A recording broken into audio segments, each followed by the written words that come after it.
შვიდი ბავშვი ვარ სახლში და დედიკო ძალიან გჭირდება. ყოველთვის სევდიანები ვართ, არც თამაში გვინდა და არც არაფერი. სვანეთის მთებიშვილს 31 წლის გმირდედას ნათია პაკენიანს მოულოდნელად თავის ტვინის ანევრიზმა დაუდგინდა. ალბათ ხვდებით, რომ ეს იგივე ბომბია თავში, რომელიც ერთ წამში უსპობს სიცოცხლეს ადამიანს. ნათია 7 შვილიდან ყველაზე უმცროსი 2 წლის არის. ბავშვი საყვარელი დედიკოსთვის გვირილებს კრებს. ამ ანგელოზის დაუბრება ყველაზე დიდი უსამართლობა იქნება. ეს კი 5 წლის ლიზაა. ბავშვის სახეზე ღიმილი აღარავის უნახავს მას შემდეგ, რაც გოგონამ თავისი თვალით დაინახა, რომ დედამ გონება და კარგადაც ძირს დავარდა. წამლებსაც ვარ ყიდულობს.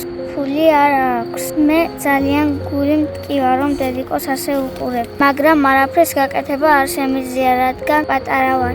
საქართველოში მკურნალობამ არანაირი შედეგი გამოიღო. სუსტი დიაგნოზის დასადგენად თურქეთმა დამატებითი გამოკვლევები დანიშნა, მაგრამ რა ქნა 7 შვილის დედამ, როგორ შეაგროვოს შესაბამისი თანხა? გამოკვლევის ღირებულება $6,000-ია. ეს ნამდვილად არ არის დიდი თანხა, მეგობრებო. გმირდედას ერიდება დახმარების თხოვნა, მაგრამ ფონდში დარწმუნებულები ვართ, რომ თქვენი გულის ხმიერების შედეგად ამ თანხას სულ რაღაც 2 დღეში ავაგროვებთ და ნათიას ყველა ერთად გავაცილებთ თურქეთში. იქიდან კი კარგ ამბებს დაველოდებით. ჩვენ გვჯერა, რომ არ გაწირავთ გმირდედას, რომელიც 7 შვილს ღირსეულად უსრდის ჩვენ სამშობლოს. ახლა კი თავად მას ჭირდება სამშობლოსა და თავისი თანამემამულეების დახმარება.